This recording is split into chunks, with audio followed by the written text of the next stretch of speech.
Saudara, warga menggeruduk dan merusak salah satu rumah di Sukabumi, Jawa Barat yang dijadikan sebagai tempat beribadah. Gubernur Jawa Barat Deddy Mulyadi pun merespons dengan memberi bantuan uang kepada pemilik yang rumahnya dirusak warga. Polisi juga memasang garis polisi guna penyelidikan lebih lanjut.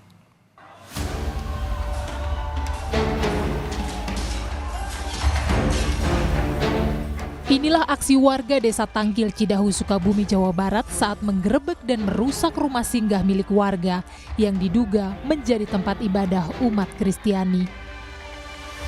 Warga tak terima karena rumah tersebut diketahui tak memiliki izin sebagai rumah ibadah. Untuk meredam situasi, polisi pun datang ke lokasi dan memasang garis polisi. Pasca penggerebekan dan perusakan rumah, Deddy Mulyadi datang dan melihat langsung kondisi rumah tersebut. Deddy menyerahkan kasus ini pada kepolisian jika memang perlu diproses secara hukum. Dalam kesempatan itu, Deddy memberikan bantuan uang tunai senilai 100 juta rupiah kepada pemilik rumah yang mengalami kerugian akibat rumahnya dirusak warga. Deddy pun berpesan agar warga tetap hidup rukun dan saling berdampingan tanpa memandang ras dan agama. Ya, hukum biarkan bekerja secara objektif berdasarkan kaidah alat bukti. Saya tidak akan mengintervensi. Urusan hukum saya serahkan sepenuhnya prosesnya kepada aparat penegakan hukum. 100 juta itu dari pribadi atau dari uang negara, Pak? Pribadi saya. Dari pribadi gubernur berarti ya 100 juta. Oke. Terima kasih. Nggak boleh terjadi peristiwa seperti ini. Semua orang harus hidup rukun, saling menghargai, saling menghormati. Menghormati perbedaan, menghormati keyakinan. Polres Sukabumi pun menggelar pertemuan bersama Forkopimda, Forum Kerukunan Umat Beragama, dan MUI untuk bermediasi. Polisi menyebut telah meminta pemilik rumah untuk menghentikan kegiatan peribadatan sementara waktu agar situasi tetap kondusif.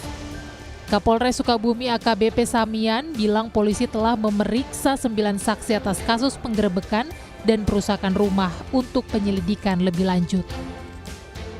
Saat ini sudah 9 orang saksi dan ambil keterangan dan proses hukum tentunya sebagai akuntabilitas adanya laporan penyidik menindaklanjuti dengan profesional dan profesional.